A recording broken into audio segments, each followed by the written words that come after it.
ব্যাপক প্রচারণা আগামী 2-3 দিনের মধ্যে শুরু হবে। নির্বাচন কমিশন ব্যাপক প্রস্তুতি নিয়েছে, আমি জানি এই প্রচারণার জন্য। আমাদের সরকারের পক্ষ থেকে আমাদের সংস্কৃতি উপদেষ্টা মোস্তফা সরোয়ার ফারুকী আছেন, অন্যান্য যারা কনসার্ন আছেন তারা মিলে ব্যাপকভাবে করবেন। তথ্য মন্ত্রণালয় করবে, আমাদের এই যে আমাদের শফিক সাহেব আছে, প্রধান উপদেষ্টার যে প্রেস টিম আছে, সবাই মিলে করব। আমরা প্রত্যেকটা মানুষ যেন এটা বুঝতে পারে, এই মাত্রায় প্রচারণা করব। আমরা এই ব্যাপারে দৃঢ় প্রতিজ্ঞ। আপনি নিরক্ষর ভোটার বলে করেন না। বাংলাদেশে যারা নিরক্ষর ভোটার বলছেন, ওনারাই বাংলাদেশের স্বাধীনতা সংগ্রাম, গণতন্ত্র প্রতিষ্ঠার সংগ্রামে সবচেয়ে বড় অবদান রেখেছেন। ওনাদের পলিটিক্যাল জাজমেন্ট আমার আপনার চেয়ে অনেক বেশি অনেক ক্ষেত্রে। ওনারা যেন কোয়েশ্চেনটা বুঝেন, এই জন্য আমরা 3 মাস ব্যাপী প্রচারণা করব। 3 মাস ব্যাপী প্রচারণা করব। আর হচ্ছে হানা যেটা, সেখানে আপনার টিক চিহ্ন আর ক্রস চিহ্ন থাকবে, দেখে যেন বুঝতে পারেন।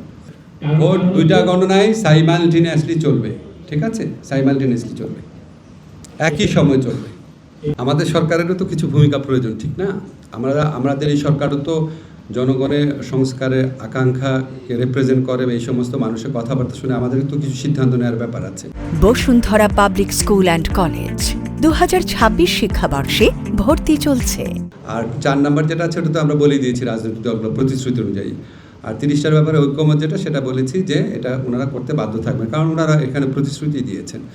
আর বাকি থাকে 2টা। প্রথমটাতে বলা হয়েছে যে ওই প্রক্রিয়ার আলোকে করবেন, ওনাদের আলাপ আলোচনার মধ্যে এটার ইঙ্গিত আছে কীভাবে করা যাবে।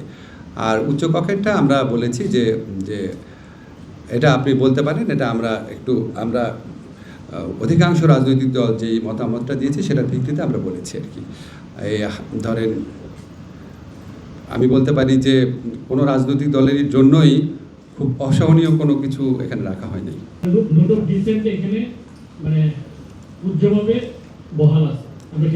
সেটা আপনি আপনার মতো করে ব্যাখ্যা করেন, রাজনৈতিক দলগুলোর মধ্যে ব্যাখ্যা করে।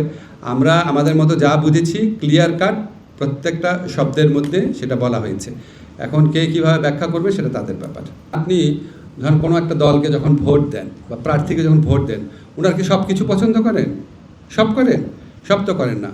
আপনি বিচার করেন ওনার অপছন্দনীয় ব্যাপার কতগুলো আছে, পছন্দনীয় কতগুলো আছে, কম্পারেটিভলি বিচার বিবেচনা করে আপনি ভোট দেন। এখানে 4টা প্রস্তাব, সংস্কার প্রস্তাব, সবগুলোই সংস্কার প্রস্তাব। তো 4টা প্রস্তাব বিবেচনা করে আপনার যদি মনে হয় আপনি অধিকতর সম্মত, তাহলে হ্যাঁ দিবেন, আর যদি অধিকতর অসম্মত তাহলে না দিবেন। এমনই একটা ইন্টারেস্টিং প্রশ্ন করেছেন, ভারতের প্রবাসীরা। আপনি তো ভারতে প্রবাসী কয়েকজনের ব্যাপারে জানতে চাচ্ছেন। যাই হোক, এটা ইলেকশন কমিশন দেখবে। আমার মনে হয় না ওনারা ভোট দিতে নিবন্ধিত হবেন। আচ্ছা, আর যেটা আপনি কি বলেছেন গণভোটের প্রশ্ন, আচ্ছা আমরা এটা ক্লিয়ারলি 4টা জিনিস লিখেছি। আপনারা নিজেরা বিচার বিশ্লেষণ করে বিশেষজ্ঞদের মতামত নিয়ে আপনারা খুঁজে বের করেন। আমরা যেভাবে বুঝেছি সেভাবে লিখেছি। এটা নিয়ে আর নতুন করে ব্যাখ্যা দেওয়ার কিছু নেই আমার।